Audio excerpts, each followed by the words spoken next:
मुझे ज़रा समझाइए कि ये सन ब्लॉक और सनस्क्रीन में क्या फ़र्क है? जी, ये एक अच्छा क्वेश्चन है। सन ब्लॉक और सनस्क्रीन, बेसिकली सन ब्लॉक और सनस्क्रीन जो होते हैं वैसे भी अगर ब्रॉडली देखें तो दो टाइप्स के होते हैं। एक फिजिकल या मिनरल आपने सुना होगा, कहा जाता है उसको। उसके अंदर मोस्टली जिंक ऑक्साइड पाया जाता है, जो कि एक लेयर फॉर्म कर देता है आपकी बॉडी के ऊपर, और उसकी वजह से जो हार्मफुल रेडिएशंस होती हैं वो आपकी बॉडी के अंदर नहीं जाती, वो डायरेक्ट उनको ब्लॉक कर देता है। ठीक है। और सन ब्लॉक मोस्टली जो होते हैं उसी को ही कहते हैं कि वो एक लेयर फॉर्म कर रहा है और वो ब्लॉक कर दिया उसने।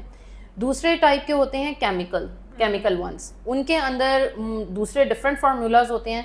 वो मोस्टली जो होते हैं सनस्क्रीन के फॉर्म में होते हैं, वो हमारी जल्द में एब्जॉर्ब हो जाते हैं खुद।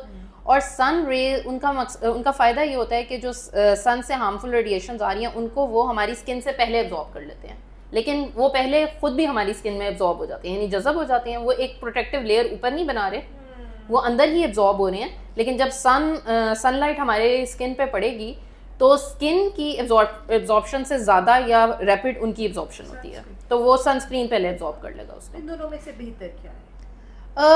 दोनों लगाए जा सकते हैं, लेकिन ज़्यादातर जो अगर साइड इफ़ेक्ट्स वाइज देखें और एफिकेसी वाइज देखें तो कहा जाता है कि अगर आप फिजिकल सन ब्लॉक यूज़ करें जिनमें जिंक ऑक्साइड होता है और थोड़ी सी वाइटिश टिंच भी होती है, तो वो ज़्यादा बेटर है।